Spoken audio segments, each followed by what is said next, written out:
sticking with the golf, Sean, we were with each other for watching the Sunday of the President's Cup. But even when the America, like I can't really remember. I don't really have a memory of watching previous President's Cups. I don't really know why that is. And I tuned into a good bit of a Thursday and Friday. And for America to be 8-2 up at the time, I remember thinking this actually it was quite a good watch. And on another day, it could have been, 6-4, for example. But you want to talk about this specifically. America ended up winning it for the million-time succession, I think. But you wanted to talk about a new superstar who's been on serious golf fans' radar for a while. But I think Tom Kim finally announced himself on a proper world stage there, didn't he? Yeah, and a couple of months ago, he won the Wyndham, which is the last regular PGA Tour event before the playoffs. And I think he had a triple bogey on his opening hole on Thursday, and he won by 5 shots in the end, shooting a 61.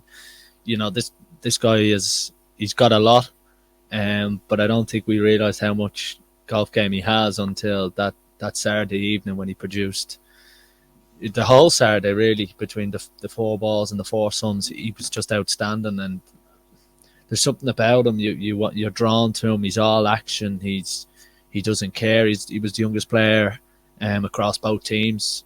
Wasn't the only rookie, but he was the one that took to it so well. Obviously, Max Homa beat him in the Sunday singles, and he looks like he's going to be a serious match play player for America, looking ahead to next year's Ryder Cup. But just on Tom Kim, 20 years of age, and there's a saying in cricket that it's almost similar to, you can use it in any sport. It's not how much runs you score. It's almost when you score your runs. It's the same in soccer, in football. It's not how many goals sometimes you score. It's when you score them. And it was so noticeable in the golf. It was when the international team were down and then, looked like they were on scale for a huge hiding.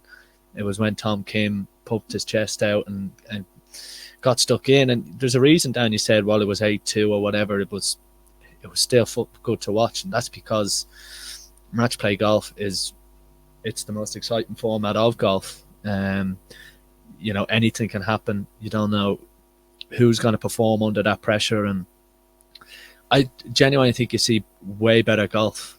Like Tom Kim on the 18th hole on Saturday with the whole tour, the whole competition in the melting pot, from 230 yards, hits it to 7 foot and makes birdie on one of the hardest holes on the golf course. And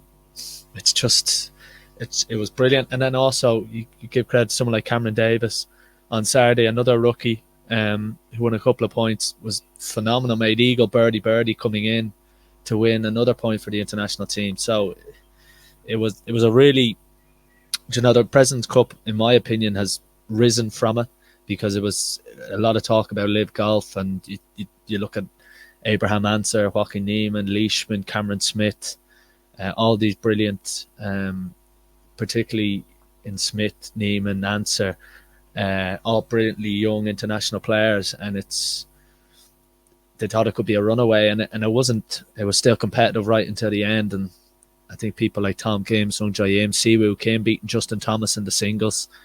And giving Thomas a bit of, shushing the crowd or what have you, and not giving him putts as well. Yeah, and it's gone up in my estimations, and it's just team golf is probably the best form of golf. Yeah, finished US 17.5, international team 12.5.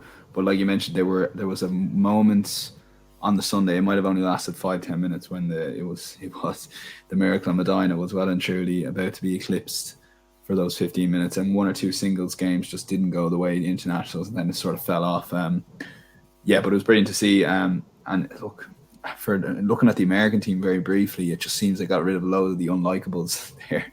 They might have left 1 or 2 of them, but I don't know. It just I enjoyed watching them play as well. While they're the favourites and I was up for the internationals, I really enjoyed watching the US team and kind of dig it out as well. But one golfer you touched on, I very briefly wanted to touch on as well, is Max Homa, because he's sort of out of nowhere had an absolutely fantastic year with a couple of late wins and then really stepping up in the President's Cup.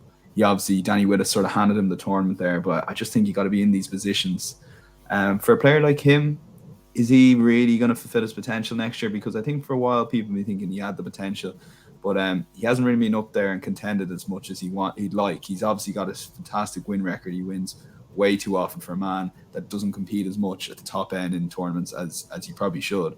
But so for his wins are definitely on par, if not better than where he should be at. But for you, are you predicting a big year for Max Homa? It's hard to predict a big year for anyone given how competitive golf is. But Max Homa, there's something about the way he played this week in the President's Cup. He went 4-0 and was sat out and rested for the other session. So he's right on form, and as I mentioned, he's had those wins to back it up as well. Yeah, and it's actually funny because I back in the match play, I kind of fancied him to have a big week, and it just never happened for him back at the start of the year. But he has got that kind of personality, and you're right. Look, the next stage for him is competing at a major, and competing at one of the big time events on the PGA Tour. And it's probably similar with him and a Joaquin Niemann. Obviously, Niemann's gone to LIV now, but those kind of two players where they're really good golfers, brilliant on the PGA Tour, but they haven't quite done it in a major, and they haven't got over the line yet, or was in the top 5, say for example in Homa's case. So that's the next step for him. But he's certainly he's certainly a phenomenal golfer. But it's funny, the state of internet world golf at the minute is all these players are so good that Fina went on a streak of winning a couple of events in a row, and Schauffele did it, and Homa's won 4 times. Look at Scheffler at the start of the year. So when some of these players get hot, they're too hot to handle. So it's doesn't matter how good the rest are. If Tony Finau or Scheffler, whoever it is, Rory McIlroy goes on a run, it's good luck for the rest. So it's funny how golf has gone to that position now, but it's very interesting now for Rome next year. Yeah, and it'll be interesting for golf as a whole this time next year. You mentioned on other podcasts with LIV Golf the next 12, 18 months, 24 months, it all comes down really. For those that haven't been following it too late, there's a case at the moment of whether the LIV Golf wants to be recognised for world ranking points. That's essentially where we're at with that to make it simple. But yeah, very interesting few months before the Masters for sure. So